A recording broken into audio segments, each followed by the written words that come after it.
Hello दोस्तों, welcome to our YouTube channel JPSC with Aman. I am Aman. मैं आप लोगों को आज सेमेस्टर 6 के जितने भी स्टूडेंट हैं जो पॉलिटिकल साइंस के हैं या तो कोर पेपर 13 के हैं, सभी स्टूडेंट को आज हम बेहतरीन क्लास लेने के लिए आए हैं। आपको बता दें, इस बार के जो सेशन है 2021 से 24 वाले जो भी सेमेस्टर 6 में है, आप लोग हमको लग रहा है कि सेमेस्टर 1 से ही हमको देख रहे होंगे। इस बार आपको सबसे ईजी नोट्स देने वाले हैं। आपको नोट्स अगर लेना है पीडीएफ तो आप टेलीग्राम पर भी प्राप्त कर सकते हैं, ठीक है, और व्हाट्सएप ग्रुप से भी, ठीक है। टाइम को नहीं वेस्ट करते हुए आज की क्लास को हम स्टार्ट करते हैं। सबसे पहले आज का जो इम्पोर्टेंट क्वेश्चन है उसको देख लो और उनको समझो। जो वो बोल क्या रहा है कि नागरिकता से आप क्या समझते हैं। नागरिकता, ठीक है, सिटीजनशिप, ओके। और नागरिकता के विभिन्न सिद्धांतों को विवेचना करना, मतलब इसके बारे में आपको डिस्कशन करना, बताना है। चलो देखो, इसका उत्तर किस तरह से लिखेंगे, आंसर किस तरह से लिखेंगे। सबसे पहले इंट्रोडक्शन देंगे, यानी कि आप परिचय देंगे। हम इसमें बहुत से शॉर्ट लैंग्वेज में लिखे हैं, सिंपल सा। इसको आप लोग ध्यान से सुनोगे तो याद हो जाएगा। जैसे देख सकते हैं, नागरिकता को अंग्रेजी मतलब इंग्लिश लैंग्वेज में सिटीजनशिप्स कहते हैं। और नागरिकता का जो वर्णन है, जैसे नागरिकता जो सिटीजनशिप जो है वो हमारे कॉन्स्टिट्यूशन मतलब हमारे संविधान में आपको बता दें भाग 2 में है और अनुच्छेद 5 से लेकर 11 तक में किया गया, इनका वर्णन किया गया। ओके, ये आपको याद रखना है क्योंकि आप पॉलिटिकल साइंस के स्टूडेंट हैं तो आपको ये संविधान वाला कुछ डालना पड़ता है, ठीक है। चलिए आगे देखते हैं इसका इंट्रोडक्शन। भारत देश में एकल नागरिकता का प्रावधान है। एकल नागरिकता कहने का मतलब है कि अगर मान लीजिए कोई भी बड़ा स्टेट हो या तो मतलब स्टेट हो, या तो आप मान लीजिए दिल्ली में गए या तो बिहार में है स्टेट, या तो अदर स्टेट का बात करेंगे तो सभी जगह आपका स्टेट अदर स्टेट सब जगह एक ही नागरिकता का जरूरत पड़ता है। जैसे देखिए, नागरिकता कहने का मतलब होता है जैसे कि आप इसमें आधार कार्ड को रख सकते हैं। देखिए, आधार कार्ड आपका ऑल इंडिया अप्रूवल है, मतलब उसमें हम लोग को एक ही नागरिकता का जरूरत पड़ता है, इसीलिए एकल नागरिकता का हम लोग प्रावधान हमारे देश को मिला है। यह जो प्रावधान कहाँ से संविधान में लिया गया था, तो ब्रिटेन देश का जो संविधान था ना उसी से इंडिया के संविधान में लिखा गया था, ठीक है। ये भी याद रखिएगा, इंट्रोडक्शन में है, ठीक है। ओके, आगे देखें। और नागरिकता से संविधान संबंधित कानून बनाने की जो पूरी शक्ति, जो जैसे नागरिकता हो गया, सिटीजनशिप हो गया, ओके, तो उसमें जो रूल बनाएंगे, कानून बनाएंगे, वो कौन बनाएंगे? संसद बनाएंगे। संसद यानी पार्लियामेंट। पार्लियामेंट में कितने हाउसेस? 2 हाउसेस, ये भी याद रखें। संसद बनाएंगे, ओके, दी गई है। संसद ने सबसे पहले संसद में या तो ने सबसे पहले 1955 में, ठीक है, कब? 1955 में नागरिकता अधिनियम पारित किया था। पहला बार कब? 1955 में। ये डेट याद रखना है। और इसी अधिनियम के तहत धारा 3 से लेकर 7 के अंतर्गत आपको पाने का, जैसे कोई नागरिकता है, जैसे इंडिया का आप व्यक्ति हैं तो आपको इंडिया में नागरिकता कैसे मिलेगा? सपोज अगर आप नेपाल के हैं तो नेपाल का आपको नागरिकता कैसे मिलेगा? तो भाई यहाँ इंडिया का बात कर रहा है। इंडिया में आपको नागरिकता 5 तरीक़ा से मिल सकता है। कैसे?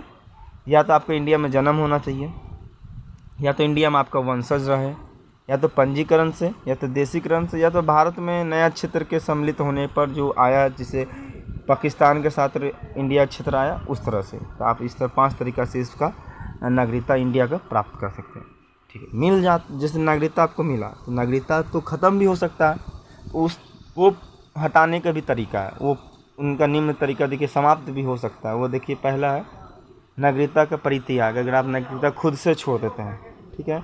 दूसरा देखिए, या तो किसी अन्य देश की नागरिकता ले लीजिए। अगर आप मान लीजिए इंडिया में हैं, इंडियन हैं, अगर मान लिया पाकिस्तान का नागरिकता ले लेते हैं तो आपकी इंडिया का जो नागरिकता है वो क्या हो जाएगा? समाप्त हो जाएगा। आगे देख सकते हैं, भारत सरकार अगर मान लीजिए नागरिकता को वंचित कर, मतलब आप में कुछ फॉल्ट पाया गया, उस नागरिकता यानी आपका आधार कार्ड को ख़त्म कर दिया गया या नागरिकता ख़त्म कर दिया, तो उससे आप समाप्त हो सकते हैं। या तो 7 वर्ष या अपना देश से नहीं आइएगा, जैसे आप चले गए इंग्लैंड कमाने के लिए, ठीक है। अगर आप अपने देश नहीं आए 7 साल तक, आपका जो नागरिकता है उसको समाप्त कर दिया जाएगा, ओके, ध्यान रखिए। या तो 5वां इसका भी तरीका है, आप क्या कर लीजिए, आप लड़का है दूसरे लड़की से, जैसे आप लड़की हैं तो आप दूसरे देश के लड़का से शादी कर लीजिए, ऑटोमेटिकली आपका नागरिकता ख़त्म हो जाएगा, आप उस देश का नागरिक हो जाइएगा, जैसे गर्ल्स में होता है। तो ये 5 तरीका था पाने का और समाप्त होने का। ये अधिनियम 1995 में आया हुआ था, ठीक है। इसी प्रकार से हम नागरिकता का परिचय दे देंगे। जैसे इंट्रोडक्शन आपको बताएं, नागरिकता का कौन सा संविधान में है, किस भाग में है, किस अनुच्छेद में है, कैसे प्राप्त कर रहे, कैसे ख़त्म कर रहे, कौन बनाता है, ये सारा बता दिया और आपको याद रखना है MCQ के लिए भी। ओके, चलिए आगे देखते हैं। अब हम नागरिकता का मेन क्वेश्चन इंपॉर्टेंट, ये तो 20 मार्क्स पाने का तरीका है कि इंट्रोडक्शन लिख के थोड़ा आंसर ग्रो किए। अब बताएंगे नागरिकता होता क्या।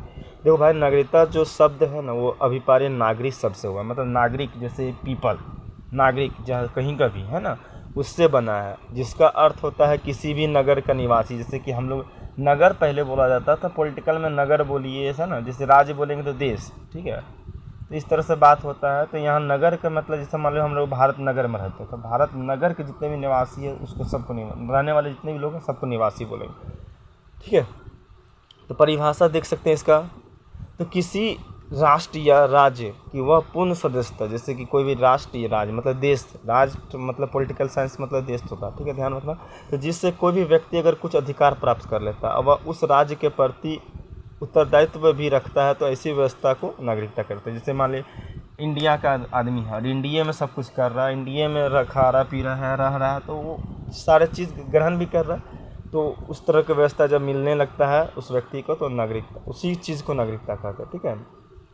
या तो किसी राज्य का अथवा देश की पूर्ण सदस्यता होना, किसी राज्य देश का है ना, तो उसी को नागरिकता कहेंगे, पूर्ण सदस्यता होगा तो इसी प्रकार से हम बहुत सारे, जैसे इसका परिभाषा दी, तो इसी प्रकार से बहुत सारे विद्वान भी जो था ना उसको परिभाषित किया था, ठीक है। तो जैसे पहले नाम रखते हैं अरस्तु। अरस्तु क्या बोलते हैं देख लो, कि इसके अनुसार नागरिकता वह स्थिति है जिसमें किसी व्यक्ति के पास, ठीक है, किसी व्यक्ति के पास अवकाश है तथा वे शासन व सार्वजनिक कार्यों में भाग लेता है। जैसे मान लीजिए किस प्रूफ से आप कोई चीज़ में भाग लीजिएगा, काम करिएगा, तो वो नागरिकता का आधार पर, जैसे देखो आधार कार्ड लगता है, जॉब में देख सकते हैं ना, तो ये अरस्तु इसको डिफाइन किए तो परिभाषित किया था। आगे देखिए लॉस्की के अनुसार, लॉस्की क्या बोलते हैं, ये भी विद्वान है ना, डरने वाली बात नहीं है। इसके अनुसार अपनी शिक्षित बुद्धि को लोकहित के लिए प्रयुक्त करना, ठीक है, ही नागरिकता कहलाता है। जो आप शिक्षित हैं, बुद्धि को प्रयोग करना ही नागरिकता कहलाता है। आगे देखेंगे बेटल के अनुसार, बेटल भी एक विद्वान थे, ये क्या कहते हैं, जैसे इसके अनुसार ये बोलते हैं कि नागरिक समाज के सदस्य हैं और समाज में सभी लोग बराबर हैं अधिकार के, जैसे समाज में जो भी सदस्य हैं वो बराबर अधिकार के हैं। तो इसी प्रकार से हम नागरिकता को आपको समझा सकते थे जितना परिभाषा देगा। अब इनका सिद्धांत क्वेश्चन में था, अब सिद्धांत को भी बता देते हैं। सिद्धांत कहने का मतलब तो रूल, किस रूल के अनुसार। तो पहला देखेंगे हम लोग उत्तरवादी सिद्धांत। इसमें क्या कहता है कि यह सिद्धांत नागरिकों को पक्ष में है, ठीक है, नागरिक के पक्ष में होता है नागरिकों का, और इसका मानना था कि नागरिकों को अधिक से अधिक अधिकार दिया जाना चाहिए। जैसे कोई भी नागरिक है उसको अधिक से अधिक अधिकार देना चाहिए, ठीक है। और यह भी कहता है कि सभी नागरिकों को समान अधिकार, मतलब सबको अधिकार देंगे लेकिन सबको समान देंगे। ये किस में आता है, उत्तरवादी सिद्धांत में। तो ये याद हो जाएगा आसान से। देखिए नेक्स्ट देखिए स्वच्छतंत्रवादी सिद्धांत। तो यह सिद्धांत जो कहता है कि राज्य एक विशाल उपकरण है और नागरिक उसका ग्राहक। जैसे मान लीजिए एक राज्य जो होता है विशाल दुकान है मान समझिए, और उसका जैसे हम लोग क्या है कस्टमर। मनुष्य सारा संपत्ति की रक्षा करता है, जिससे पूरा देश की रक्षा करता है ना। और रक्षा करने में अनेक समस्याएं आती है और इनमें सबसे प्रभावशाली राज्य होता है। जैसे कोई भी समस्या आएगा तो कौन प्रभाव, देश होगा, है ना। इसलिए उस निश्चित भाग पर बल प्रयोग करना अधिकार मिल जाता है। जैसे मान लीजिए आपके घर में कोई घूस का काम चोरी किया, आपको पास ताकत है कि भाई उसको थपियाएंगे, उसी तरह देश का बात कर रहा है, ठीक है। अब देखिए नेक्स्ट सिद्धांत आता है समुदायवादी सिद्धांत। इसमें क्या कहता है देखिए कि इस सिद्धांत के अनुसार नागरिक वह है जो राजनीतिक वाद विवाद और निर्णय प्रक्रिया में भाग लेकर भावी समाज का रूप तय करती है। अतः नागरिक का मुख्य लक्ष्य सहभागिता होता है, ठीक है। नागरिक का जो मुख्य लक्ष्य जो होता है उसमें भाग लेना होता है। ओके, ये किसके समुदायवादी सिद्धांत के अनुसार होता है, याद रखोगे। आगे देखते हैं मार्क्सवादी सिद्धांत। तो यह सिद्धांत बताया है कि जो भी वर्ग है, ठीक है, जैसे एक क्लास का व्यक्ति है तो दूसरे क्लास का दमन नहीं कर सकता। दमन कहने का मतलब शोषण नहीं कर सकता है, इससे गलत व्यवहार नहीं कर सकता। वही शक्तिशाली के अनुसार नागरिकता का बुद्धिनियाद तय होता है। और इसमें यह भी बताया गया है कि समाज में सभी नागरिकों को समान अधिकार प्राप्त नहीं है, क्योंकि नागरिकता वर्ग संघर्ष परिणाम। जैसे मान लीजिए वह बड़ा कास्ट है, छोटा कास्ट है, देखोगे जैसे बड़ा पद हो गया, छोटा पद देखो, यहाँ डिफरेंस दिखेगा। इससे पता चलता है कि नागरिकता को समान अधिकार नहीं मिला है। एक है नारीवादी सिद्धांत, लास्ट में लिख दिए थे। इसके अनुसार समाज में नारीवादी को क्रम अधिकार प्राप्त है। इसलिए समाज से ये सिद्धांत नारी और पुरुषों के बीच समानता लाने का बात करता है। ठीक है, नारीवादी अपना से पुरुष मेल फीमेल, जैसे कोई काम करने जाता है तो मेल को ज़्यादा मिलता है, फीमेल को कम मिलता है, तो ये सब चीज़ भी नारीवाद सिद्धांत के अंदर आता है। ठीक है, नागरिकता में। ठीक है, ओके।